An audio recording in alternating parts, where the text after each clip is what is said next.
बिहार से लेके अब तक जितने भी चुनाव हुए हैं उनके नतीजे हमारे सामने आए हैं और किसान का आंदोलन चल रहा है। किसान आंदोलन को लेकर विपक्ष एक भ्रम के माहौल को सृजित करने की कोशिश कर रही है, एक भ्रम फैलाने की कोशिश कर रही है। इस भ्रम को लोकतंत्र में हमेशा ही लोकतांत्रिक तरीके से अपने पक्ष को रख करके वैज्ञानिक रूप से तोड़ना चाहिए और इसीलिए हम चुनावों की कुछ आंकलन करेंगे और जो भ्रम की स्थिति कांग्रेस पार्टी, आम आदमी पार्टी इत्यादि उत्पन्न कर रहे हैं उसका खंडन करेंगे। गोवा में अभी जो नतीजे आए हैं, 48 सीट्स पर जिला पंचायत के चुनाव हुए हैं, उसमें हम लगभग 27 सीट पे अब जीत चुके हैं और 31 सीट की ओर बढ़ रहे हैं। एक तरह से अपने आप हम गोवा में अपने दम पर बहुमत के आंकड़े को पार कर चुके हैं। वही कांग्रेस पार्टी अब जब मैं आया था नतीजों के साथ मात्र 3 सीट पर थी, आगे चल रही थी 3 सीट पर। जहां हम 27 पर पहुंचे हैं वहां कांग्रेस मात्र 3 पर है और आम आदमी पार्टी ने भी ये सारे पंचायत के चुनाव गोवा में वो लड़ी थी। अभी भूख हड़ताल पे बैठे हैं, सब इसी सड़क के उस पार बैठे हुए हैं, नतीजे जान नहीं पा रहे होंगे। तो मैं बताना चाहूंगा, आदरणीय अरविंद केजरीवाल जी, वहां आप सभी सीटों पर लड़े थे और अभी जब मैं आया तो 0 पे आम आदमी पार्टी बढ़त बनाई हुई थी, अर्थात 0 पर थी। तो ये गोवा के जिला पंचायत के नतीजे हैं। कल रात को आदरणीय गृह मंत्री अमित शाह जी ने, भारतीय जनता पार्टी के राष्ट्रीय अध्यक्ष आदरणीय जगत प्रकाश नड्डा जी ने ट्वीट करके, अमित जी ने बाइट देकर हमें बोडोलैंड टेरिटोरियल काउंसिल बीटीसी 2020 के जो चुनाव है उस संदर्भ में हमें ज्ञान दिलाया और हमें कहा उन्होंने कि क्या नतीजे बीटीसी के रहे हैं। बीटीसी 2020 में भारतीय जनता पार्टी जहां पहले मात्र 1 सीट पर थी, अब 9 सीटों पर है और कांग्रेस पार्टी मात्र 1 सीट पर है। हमारी सहयोगी दल यूपीपीएल 12 सीटों पर है और हमारी ही सहयोगी दल जनशक्ति पार्टी जीएसपी 1 सीट पर है। तो स्वाभाविक रूप से ये जो 40 सीटों का समूह बीटीसी का है, इसमें भारतीय जनता पार्टी के जो अलायंस पार्टनर है वह अपनी काउंसिल बना रही है। हम बीटीसी का काउंसिल भी 2020 में बना रहे हैं और 1 सीट से 9 सीट में आकर भारतीय जनता पार्टी ने एक बहुत बड़ा छलांग असम में लगाया है और उसके लिए असम के भारतीय जनता पार्टी के कार्यकर्ता, असम के मुख्यमंत्री सोनोवाल साहब, असम के ही हमारे हेमंत बिश्व शर्मा जी को खुद हमारे बड़े नेताओं ने धन्यवाद कहा है, उनका आभार व्यक्त किया है। बंधुगण, राजस्थान में भी हमने ग्रामीण क्षेत्र के चुनावों को कुछ दिनों पहले देखा था। चूंकि उस विषय में ऑलरेडी प्रेस वार्ता हो चुका है, इसलिए अधिक नहीं कहना है, किंतु सिर्फ आपके स्मृति पटल को एक बार पुनः इन आंकड़ों से सुसज्जित करने के लिए मैं कहना चाहूंगा कि पंचायत समिति में भारतीय जनता पार्टी 4371 सीट्स में से 1919 सीट जीती है, जबकि कांग्रेस पार्टी मात्र 1852 सीट्स जीती है। वहीं जिला परिषद में भारतीय जनता पार्टी 606 सीट में 353 सीट्स जीती है। जिला प्रमुख जो बनाया जाता है उसमें भारतीय जनता पार्टी 21 में से 21 जिला प्रमुख बना रही है और ब्लॉक पंचायत में भारतीय जनता पार्टी 222 में से 93 सीट्स जीती है।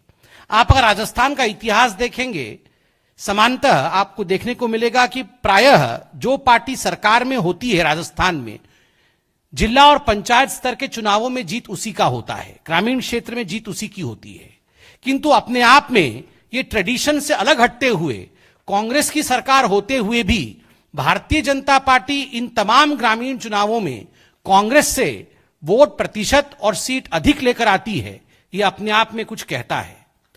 बंधुगण, चाहे वो ग्रेटर हैदराबाद का इलेक्शन हो, जो म्युनिसिपल कॉर्पोरेशन ग्रेटर हैदराबाद का इलेक्शन हमने देखा था, जिसमें दुब्बक के चुनाव के पश्चात भारतीय जनता पार्टी ने एक बड़ा छलांग लगाया, या चाहे Arunachal Pradesh local body election हो, 22 तारीख को, आने वाले 22 तारीख को, 22 दिसंबर को Arunachal Pradesh local body election है।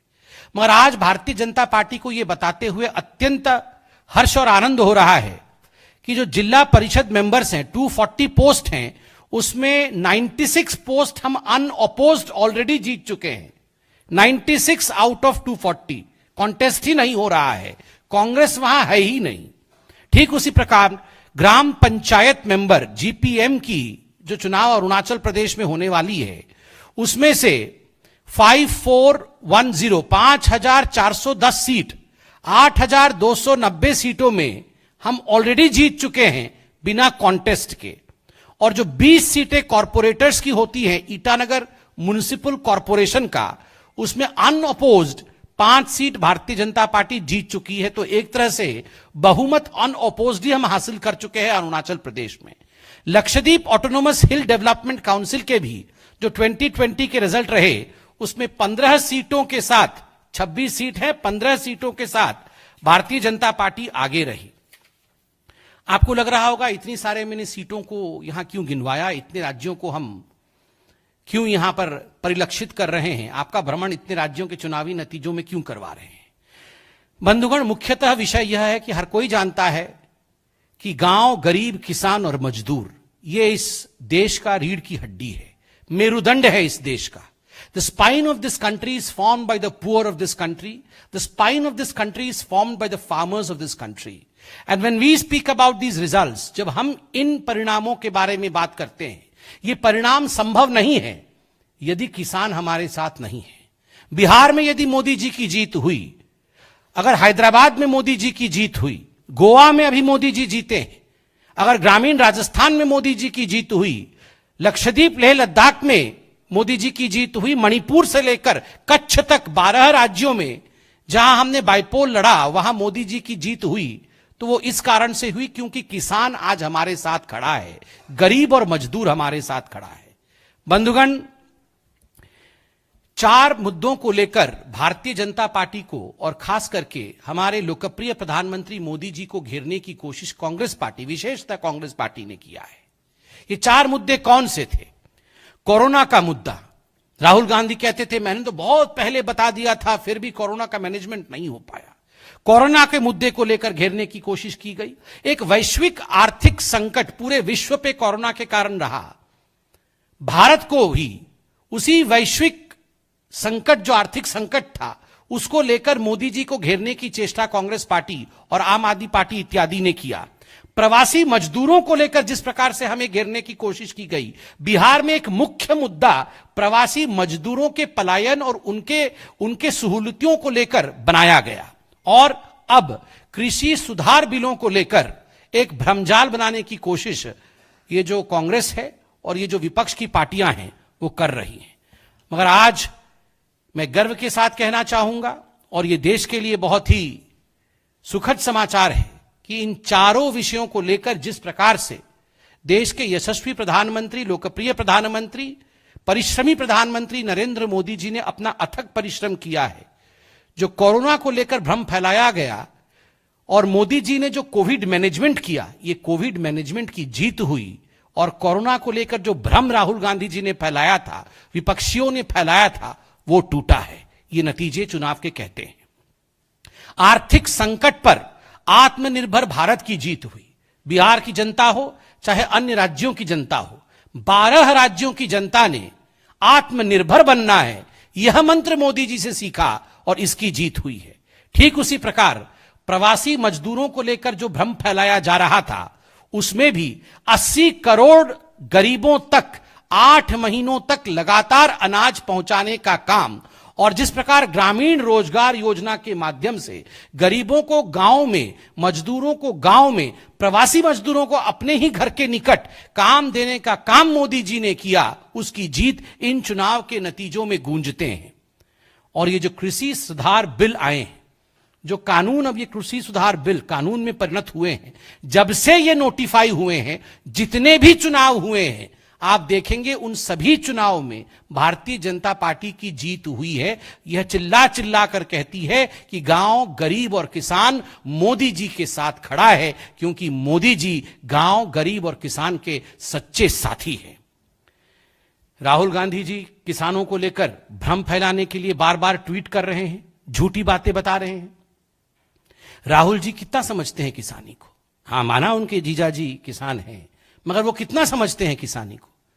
ये अंदर की बात है, मैं आज आपको बता रहा हूं जब उनसे पहली बार बताया गया कि रबी का खरीफ का क्रॉप हो गया है, रबी आने वाला है, तो जानते हैं वो क्या समझते हैं? वो रबी और खरीफ को भारतीय जनता पार्टी का कार्यकर्ता समझते हैं। उन्हें तो ये पता भी नहीं कि ये फसलों का नाम है।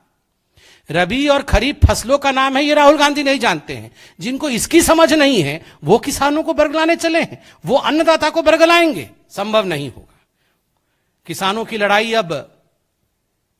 लड़ाई मात्र के रूप में प्रयोग किया जा रहा है। दरअसल ये लड़ाई आप देखिएगा राजनीतिक गुटों के बीच की लड़ाई हो गई। आम आदमी पार्टी और कैप्टन अमरिंदर सिंह के ट्वीट वॉर को देखिए, आपस में एक दूसरे से लड़ रहे हैं। आपको क्या लगता है ये किसानों के हित के लिए लड़ रहे हैं? बिल्कुल नहीं। कुर्सी पर कौन बैठेगा, किसी भी कीमत पर, बिना मेहनत किए, बिना रिफॉर्म किए, बिना परफॉर्म किए, बिना ट्रांसफॉर्म किए कैसे सत्ता मिल जाए, इसकी लड़ाई चल रही है। कैप्टन अमरिंदर जी कह रहे हैं कि ये आम आदमी पार्टी वाले ढोंगी हैं, अरविंद केजरीवाल ढोंगी है। तो अरविंद केजरीवाल जी कह रहे हैं कैप्टन अमरिंदर सिंह सबसे बड़ा बदमाश है। ये आपस किसानों की बात भूल चुके हैं। कोई मतलब नहीं है किसानों से, ये आपस में सत्ता की लड़ाई करने की कोशिश कर रहे हैं। अरे अरविंद जी, गोवा के नतीजे अभी आए हैं, आप भूख हड़ताल में हैं, कृपया करके नतीजे देख लीजिए। वहां जीरो है, यहां हीरो बनने की आप कोशिश कर रहे हैं। और अरविंद जी, हमें यह पता है ये जो हंगर स्ट्राइक आप कर रहे हैं ये नींबू पानी से मिटने वाला नहीं है। ये अरविंद केजरीवाल जी का हंगर स्ट्राइक नींबू पानी से मिटने वाला हंगर स्ट्राइक नहीं है। ये सत्ता की भूख है, ये कुर्सी से ही मिटती है।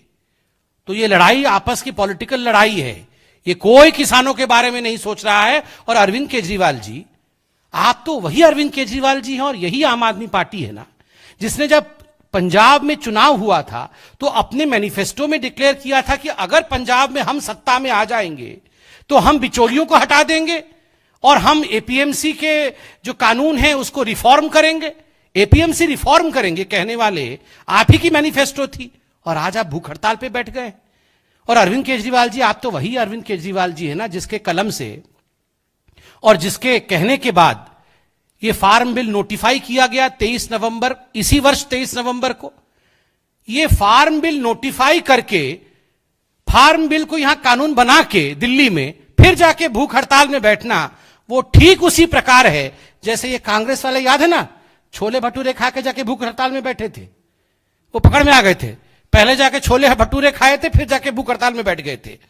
ठीक उसी प्रकार बिल को पहले नोटिफाई कर दिया है, नोटिफाई करने के बाद, मैनिफेस्टो में डालने के बाद कि हम ये सब परिवर्तन करेंगे, अब जाके भूख हड़ताल में बैठे हैं। तो आपको क्या लगता है ये किसानों की भलाई के लिए कर रहे हैं? कदाचित नहीं। ये सब अपनी अपनी भलाई के लिए अपनी डफली, अपना राग अलापने में लगे हुए हैं। अगर किसानों की भलाई इस देश में वास्तविक रूप से कोई चाहता है तो वो नरेंद्र मोदी जी हैं, और इसी कारण से रिफॉर्म, परफॉर्म और ट्रांसफॉर्म की मंत्र से आगे बढ़ रहे हैं। और जो चुनावी नतीजे देश के कोने कोने में आ रहे हैं वो इसी बात की तरफ इंगित करती है, इशारा करती है कि in democracy they who perform for people are the ones who win. जो लोगों के लिए काम करते हैं, जो लोगों के साथ खड़े होते हैं, वही जीतते हैं। बहुत बहुत धन्यवाद। कोई सवाल हो तो अवश्य पूछे। देखिए, बंगाल में भारतीय जनता पार्टी 200 से अधिक सीट लेके जीतेगी, ये भारतीय जनता पार्टी के राष्ट्रीय अध्यक्ष जगत प्रकाश नड्डा जी, अमित शाह जी और जो हमारे वहां के मुख्य नेता हैं, उन्होंने बार बार इसका ऐलान किया है। पूरे विश्वास के साथ आज हम कह सकते हैं कि जो दिवंगत आत्माएं भारतीय जनता पार्टी की कार्यकर्ता थे, 130 कार्यकर्ता मारे गए, कल भी सैकत बवाल मारा गया है। हम शपथ लेते हैं कि हम तब तक आराम से नहीं बैठेंगे जब तक लोकतंत्र की जीत, भाजपा माने लोकतंत्र बंगाल में, जब तक लोकतंत्र की जीत बंगाल में नहीं होगा तब तक भारतीय जनता पार्टी का एक भी कार्यकर्ता शांति से नहीं बैठेगा। हम परिश्रम करेंगे, आप हम पर गोली चलाओ, पत्थर बरसाओ, किंतु हम शांति प्रिय तरीके से चुनाव लड़कर 200 से अधिक सीटों पर जीत दर्ज करेंगे। देखिए, जहां तक किसान आंदोलन और किसानों की सरकार के साथ बातचीत का सवाल है, पार्टी के प्रवक्ता के नाते मैं इस पर कोई टिप्पणी इसलिए नहीं करूंगा क्योंकि उस बातचीत के प्रोसेस में हम शामिल नहीं हैं। जो बातचीत हो रही है उसको लेकर माननीय तोमर साहब, जो हमारे एग्रीकल्चर मिनिस्टर हैं, वो खुद आप लोगों को ब्रीफ करते हैं। मगर एक रवैया जो हमारी पार्टी की सरकार में केंद्र में देखने को मिला है कि अन्नदाता जो हमारा भगवान है, उसको लेकर हमारी पार्टी धीर, स्थिर, गंभीर है। अर्थात हम बिल्कुल पेशेंस के साथ, धीरज के साथ, गंभीरता के साथ इन विषयों से डील कर रहे हैं और हम बिल्कुल चाहते हैं कि हमारे अन्नदाता हमेशा खुश रहें, इसलिए बातचीत चल रही है। देखिए, यही लोकतंत्र की सुंदरता है। यदि भ्रम की स्थिति ऑपोजिशन पार्टीज अपने सत्ता लोलुपता में करते हैं, अपने फायदे के लिए करते हैं, तो जो सत्तारूढ़ पार्टी है उसका यह दायित्व है, उसको यही करना चाहिए, लोगों को समझाना, सत्य को जनपद तक ले जाना, सत्य को चौपाल तक ले जाना, सत्य को किसान के देवड़ी तक ले जाना। और भारतीय जनता पार्टी सदैव इसी प्रकार का कार्य करती है। दीनदयाल जी के समय से लेकर नरेंद्र मोदी जी के समय तक घर घर तक सत्य को पहुंचाना, प्रत्येक कार्यकर्ता हमारा इन सत्यों को लेकर जनता और किसानों तक जाएगा। Yes madam. देखिए, बहुत दुखद लगता है, ये पहली बार नहीं है जब ये कम्युनिस्ट हों चाहे कांग्रेस के लोग हों, इस प्रकार से दूसरे आंदोलनों को हाईजैक करने का प्रयास करते हैं। और आज मीडिया का जमाना है। ये जो फोर्थ पिलर डेमोक्रेसी की है, चतुर्थ स्तंभ डेमोक्रेसी का है, वो मेरे सामने खड़ी है, कैमरे लगे हुए हैं। आपके ही चैनल्स में जब सत्य दिखाया जाता है वो हमें बहुत द्रवित करती है। जिस प्रकार का भाषा मोदी जी के लिए मैंने सुना, अभी कुछ महिलाएं गा रही थी, मुझे लगता है इस प्रकार की भाषा का प्रयोग लोकतंत्र में नहीं होना चाहिए। ठीक उसी प्रकार महात्मा गांधी जी के लिए, चाहे अमेरिका में ही हो, कुछ लोगों ने जिस प्रकार की भाषा का प्रयोग हमारे राष्ट्रपिता महात्मा गांधी जी के लिए किया, वह भी बहुत ही विचलित करने वाली भाषा है। देखिए, हम किसानों का सम्मान करते हैं, मैंने बार बार कहा वो अन्नदाता है, किंतु अगर कुछ लोग इस प्रकार की भाषा का प्रयोग प्रधानमंत्री या राष्ट्रपिता महात्मा गांधी या हमारे देश के लिए करते हैं तो ये उचित नहीं है। देखिए, ये जनता देख रही है, मैं इस पर अधिक टिप्पणी नहीं करना चाहूंगा। और कौन घुसा है, कौन हाईजैक कर रहा है, किस प्रकार की भाषा का प्रयोग किया जा रहा है, किस प्रकार इस पूरे मसले को कुछ राजनीतिक पार्टी अपने राजनीति के लिए प्रयोग कर रही है, ये जनता जनार्दन है। और ये टीवी है, टीवी में आज सब कुछ दिखता है, कौन क्या कर रहा है। इसलिए मुझे लगता है हम अगर ना भी कहें तो जनता बहुत बुद्धिमान है, एक एक शब्द को बड़े गौर से वो सुन रही है और जान रही है, और वो कौन लोग हैं यह भी जानती है। राहुल जी और अरविंद केजरीवाल जी पूरी कोशिश में हैं, किंतु जनता जनार्दन सब जानती है। और आपको मैंने चुनावों के नतीजे कहे, सब जानती है, तभी तो ये चुनावों के नतीजे हैं। See, as far as Congress establishing a tent in Sambhu border is concerned, उनका तो टेंट कब का उड़ चुका है। कांग्रेस का टेंट ही नहीं है तो टेंट लगाया है कहां से, मुझे समझ में नहीं आ रहा है। ये तो अध्यक्ष नहीं अपना चुन पा रहे हैं। ये जगह जगह टेंट लगा के दूसरे के आंदोलन को अपना आंदोलन बनाने से कांग्रेस पार्टी कोई उभर जाएगी, ऐसा नहीं होने वाला है। आज कांग्रेस पार्टी को आज किसान भी जानता है। मैं सुबह से देख रहा हूं, जितने बड़े कांग्रेस लीडर्स वहां से किसानों को आकृष्ट करने की कोशिश कर रहे हैं, आओ हमारा टेंट है, आओ हमारा भोजन है, उतना ही दूर किसान उनके टेंट और उनके भोजन से भाग रहा है। वो कहते हैं हम तो कांग्रेस के पास ही नहीं जाएंगे। आपने देखा तमाम पॉलिटिकल पार्टीज जिन्होंने कांग्रेस के साथ गठबंधन किया था, आज वो क्या कह रहे हैं? आज वो कह रहे हैं ये कांग्रेस आई नहीं है, ये कांग्रेस पी है, कांग्रेस पनौती। कांग्रेस जिसको छुएगी वो खत्म हो जाएगी। तो ये किसान भी समझ रहे हैं। ये पॉलिटिकल, थोड़े दिन पहले आप याद करिए, कर्नाटक के पूर्व मुख्यमंत्री रो रो के क्या प्रेस कॉन्फ्रेंस कर रहे थे कि काश मैंने कांग्रेस का स्पर्श नहीं किया होता तो आज मेरे अच्छे दिन होते, मैंने कांग्रेस का स्पर्श कर दिया तो अब क्या हो गया है। तो कांग्रेस की चिंता ना करें, उनका कोई टेंट नहीं है। वो कितनी भी टेंट लगाने की कोशिश करें, कुछ नहीं होने वाला है। मेरा तो सुझाव है कांग्रेस से, ये टेंट लगाना बंद करिए, अपना अध्यक्ष ढूंढिए भविष्य के लिए। देखिए, सुप्रीम कोर्ट का विषय है, पूरा विषय इमरजेंसी का सुप्रीम कोर्ट में गया है, सर्वोच्च न्यायालय है। We all have faith in the supreme court, let's wait for what the supreme court speaks on this issue. देखिए, भारतीय जनता पार्टी लोकतंत्र में विश्वास करती है। लोकतंत्र का एक प्रणाली होता है, उसी प्रणाली के सहारे भारतीय जनता पार्टी आगे बढ़ती है। हम कभी भी फासिस्ट पावर्स जो बंगाल में कर रही है उस पर विश्वास नहीं करते हैं। आप बताइए, मैं एक सवाल आपके ऊपर छोड़ के आज जा रहा हूं, जिस प्रकार का व्यवहार पत्थरबाजी करके आदरणीय जगत प्रकाश नड्डा जी के साथ जो व्यवहार किया गया, वो तो बुलेट प्रूफ गाड़ी थी, इस कारण आज नड्डा जी सुरक्षित है। वरना विश्व के सबसे बड़े पॉलिटिकल पार्टी के डेमोक्रेटिकली इलेक्टेड लीडर के साथ इस प्रकार का व्यवहार, अगर यही व्यवहार ईश्वर ना करे ऐसा कभी हो। अगर यही व्यवहार किसी और पॉलिटिकल पार्टी के अध्यक्ष या अध्यक्षा के साथ हुआ होता तो आज वो न्यूयॉर्क जर्नल क्या है, वॉशिंगटन पोस्ट क्या है, ये सारे ऐसे रो रहे होते जैसे कि भारत से लोकतंत्र ही समाप्त हो गया। ये सारे आज रो रहे होते। अब सब चुप हैं, क्यों? मैं पूछ रहा हूं ये सिलेक्टिविज्म क्यों है?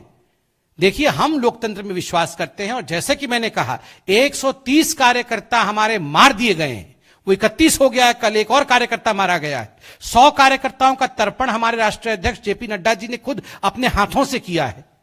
क्या यह तरीका होता है लोकतंत्र में? आप याद करिए किस प्रकार से पंचायत के चुनाव के समय 2018 में एक दिन में 31 मौतें हुई थी, लोग जाके नॉमिनेशन तक भर नहीं पाए थे। कोर्ट को इंटरवीन करना पड़ा था और कहा गया था कि आप वर्चुअली नॉमिनेशन भर दीजिए क्योंकि आप घर से बाहर नहीं निकल सकते। यह किस प्रकार का न्याय है? ये क्या लोकतंत्र है बंगाल में आज? One last question madam. देखिए, जहां तक महाराष्ट्र की पुलिस और महाराष्ट्र में जो हो रहा है कुछ चैनलों को लेकर जो हमको देखने को मिला है, ये अपने आप में बहुत चिंताजनक है। क्योंकि जहां तक हम जानते हैं सुप्रीम कोर्ट ने इस विषय में सुनवाई की है और सुप्रीम कोर्ट ने इस विषय में अपने वर्डिक्ट भी सुनाए हैं और उसमें महाराष्ट्र से बहुत संगीन प्रश्न खुद सुप्रीम कोर्ट ने पूछे हैं। उसके बावजूद फिर इस प्रकार का व्यवहार करना, क्या यह न्याय सम्मत है? हमें नहीं लगता यह न्याय सम्मत है। यह सुप्रीम कोर्ट के वर्डिक्ट की अवमानना है और ऐसा किसी भी सरकार को नहीं करना चाहिए। बहुत बहुत धन्यवाद।